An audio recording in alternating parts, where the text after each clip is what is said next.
സംസ്ഥാനത്തെ നിയമസഭാ തെരഞ്ഞെടുപ്പിന് ഇന്നൊരു രാത്രി കൂടി മാത്രമാണ് ശേഷിക്കുന്നത്.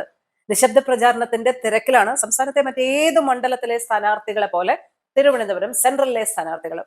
UDFന്റെ CP ജോണും LDFന്റെ സുധീർ കരമനയും NDAയുടെ കരമന ജയനുമെല്ലാം ഓരോ മേഖലകളിലും നേരിട്ടെത്തി വോട്ടർമാരെ കാണുന്ന തിരക്കിലാണ്. പ്രചാരണത്തിന്റെ അവസാന ഘട്ടത്തിലും തികഞ്ഞ വിജയ പ്രതീക്ഷകളാണ് എല്ലാ സ്ഥാനാർത്ഥികളും പങ്കുവെക്കുന്നത്. തീരദേശ മേഖലയിലെ ന്യൂനപക്ഷ വോട്ട് ബാങ്കുകൾ അടക്കം ഗതി നിർണ്ണയിക്കാവുന്ന തിരുവനന്തപുരം സെൻട്രലിലെ SIRുമായി ബന്ധപ്പെട്ട ചില കണക്കുകളും ലോക്സഭ തദ്ദേശ തെരഞ്ഞെടുപ്പുകളുമായി ബന്ധപ്പെട്ട ചില കണക്കുകളാണ് ഇന്ന് നമ്മൾ ഉൾപ്പെടുത്തുന്നത്. തിരുവനന്തപുരം സെൻട്രലിൽ ഇത്തവണ SIR പ്രകാരം പട്ടിക പുതുക്കിയപ്പോൾ 1,57,977 വോട്ടർമാരാണുള്ളത്. തിരുവനന്തപുരം സെൻട്രലിൽ തന്നെ ഒഴിവാക്കപ്പെട്ട വോട്ടർമാരുടെ എണ്ണം 47,647 അതായത് തിരുവനന്തപുരം ജില്ലയിലെ വിവിധ നിയോജക മണ്ഡലങ്ങളിൽ ഏറ്റവും കൂടുതൽ ആളുകൾ ഒഴിവാക്കപ്പെട്ടത് തിരുവനന്തപുരം സെൻട്രൽ മണ്ഡലത്തിലാണ് എന്നുള്ളതാണ്.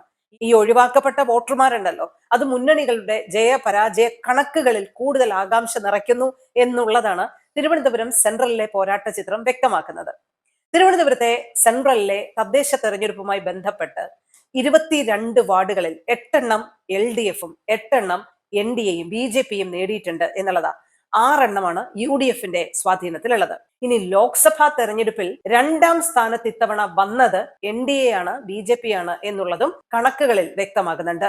കഴിഞ്ഞ ലോക്സഭാ തെരഞ്ഞെടുപ്പിൽ ശശി തരൂറിന് 48,296 വോട്ടുകൾ കിട്ടിയപ്പോൾ 2ാം സ്ഥാനത്ത് വന്ന ഇപ്പോഴത്തെ BJP സംസ്ഥാന അധ്യക്ഷൻ രാജീവ് ചന്ദ്രശേഖറിന് 43,755 വോട്ടുകളാണ് ലഭിച്ചത്. 3ാം സ്ഥാനത്തെത്തിയ LDFന്റെ പന്ന്യൻ രവീന്ദ്രന് 27,076 വോട്ടുകളാണ് നേടാൻ കഴിഞ്ഞത്. തിരുവനന്തപുരം ശ്രീ പത്മനാഭസ്വാമി ക്ഷേത്രം മുതൽ തീരദേശം വരെ നീണ്ടുകിടക്കുന്ന 2011 രൂപീകൃതമായ തിരുവനന്തപുരം സെൻട്രൽ മണ്ഡലത്തിലെ നഗരവും തീരവും ഉൾപ്പെടുന്ന എല്ലാ വിഷയങ്ങളും വോട്ടായി പരിണമിക്കും എന്നുള്ളത് തീർച്ചയാണ്. മണിക്കൂറുകൾ മാത്രം ജനവിധിക്ക് ബാക്കി നിൽക്കെ തിരുവനന്തപുരം സെൻട്രലിലെ ജനങ്ങൾ മനസ്സിൽ ഉറപ്പിച്ചിട്ടുണ്ട് ആർക്ക് വോട്ട് കുത്തണം എന്നുള്ള ഒരു കാര്യത്തിൽ.